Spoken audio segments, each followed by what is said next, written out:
Shown at the beginning of the film, in 1999, two British tourists, Liz Hunter and Christy Earle, are backpacking across Australia with Ben Mitchell, an Australian friend.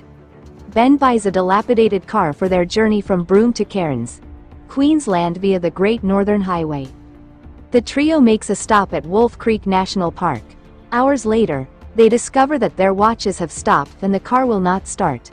After dark, a man named Mick Taylor comes across them and offers to tow them to his camp to repair the car.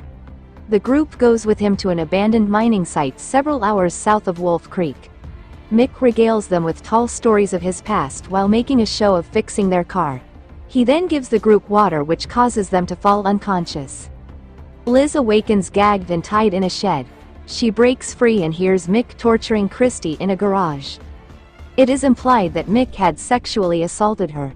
Liz sets the now dismantled car on fire to distract him, and goes to help Christy. When Mick returns, she shoots him with his rifle, the bullet hitting him in the neck. The women attempt to flee in Mick's ute. Mick stumbles out of the garage and shoots at them before giving chase. The women evade him by pushing his ute off a cliff before returning to the site to get another car. Liz leaves the hysterical Christy outside, telling her to escape on foot if Liz does not return in 5 minutes. Liz enters another garage and discovers Mick's large stock of cars and travelers' possessions, including video cameras. She watches the playback on one of them and is horrified to see Mick helping other travelers stranded at Wolf Creek. She picks up Ben's camera and notices Mick's ute in the footage. He had followed them long before they got to Wolf Creek. She gets into a car, but Mick appears in the backseat and stabs her with a Bowie knife. Liz crawls out and he hacks 3 of her fingers off, then severs her spinal cord, paralyzing her. He interrogates her as to Christy's whereabouts. By dawn, Christy has reached a highway and is discovered by a passing motorist. He attempts to help her but is shot dead by Mick with a hunting rifle. Mick gives chase, prompting Christy to take off in the dead man's car.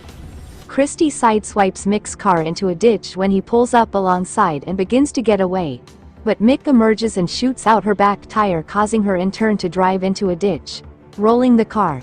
She attempts to crawl away, but is shot dead. Mick bundles her body and the dead motorist into the back of his car and torches the car. Ben awakens nailed to a mock crucifix in a mine shaft. He extracts himself and enters the camp in early daylight. He escapes into the outback, but becomes dehydrated and passes out beside a dirt road. He is discovered by a Swedish couple who take him to Kalbarri, where he is airlifted to a hospital. A series of title cards state that despite several police searches, no trace of Liz or Christy has ever been found. Early investigations into the case were disorganized, hampered by confusion over the location of the crimes, a lack of physical evidence and the alleged unreliability of the only witness. After 4 months in police custody, Ben was cleared of suspicion.